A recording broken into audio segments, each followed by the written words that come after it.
রচনার জীবনের সঞ্চালনাই হলো টার্নিং পয়েন্ট। এত সিনেমাতে অভিনয় করেও যা পায়নি তা দিয়েছে দিদি নাম্বার ওয়ান। নিজের সঞ্চালনা নিয়ে এবার সরাসরি মুখ খুললেন রচনা বন্দ্যোপাধ্যায়।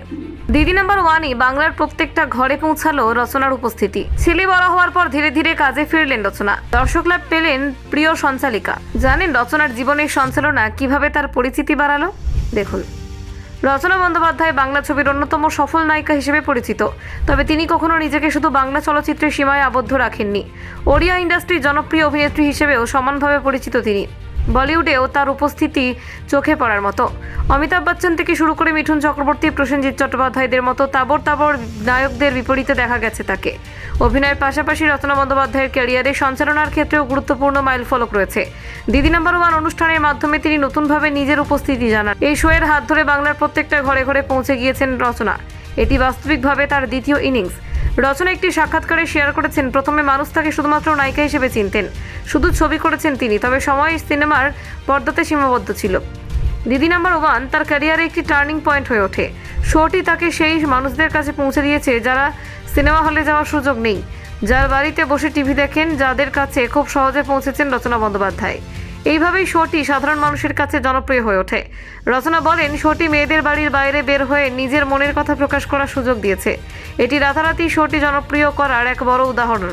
মহিলারা নিজেদের মতামত এবং অনুভূতি প্রকাশ করতে পারায় শোটি বিশেষভাবে গ্রহণযোগ্য হয়ে ওঠে। নিজের ব্যক্তিগত জীবন নিয়ে রচনা কথা বলেছেন। ছেলে বড় হওয়ার জন্য তিনি একসময় ক্যারিয়ারকে কিছুটা দূরে সরিয়ে রাখেন। তখন তিনি মূলত রাতের সময় কাজ করতেন। এটি তার ব্যক্তিগত জীবনের সঙ্গে সামঞ্জস্য রাখার একটি প্রচেষ্টা। তবে ছেলে বড় হওয়ার পর ধীরে ধীরে আবারও তিনি কাজের জগতে ফিরেছেন। পুনরায় সঞ্চালনার কাজ শুরু করার মাধ্যমে নিজের উপস্থিতি আরও দৃঢ় করেছেন রচনা। এটি তার ক্যারিয়ারের দ্বিতীয় অধ্যায়কে শক্তিশালী করেছে। শোটির প্রাথমিক সময়ে রচনা সরাসরি সঞ্চালনায় ছিলেন না, তবে তার সঞ্চালনার মাধ্যমে অনুষ্ঠানটি নতুন মাত্রা পায়। দর্শকরা রচনার ব্যক্তিগত এবং কণ্ঠকে পছন্দ করেছেন, যা শোকে জনপ্রিয়তার শীর্ষে পৌঁছে দিয়েছে।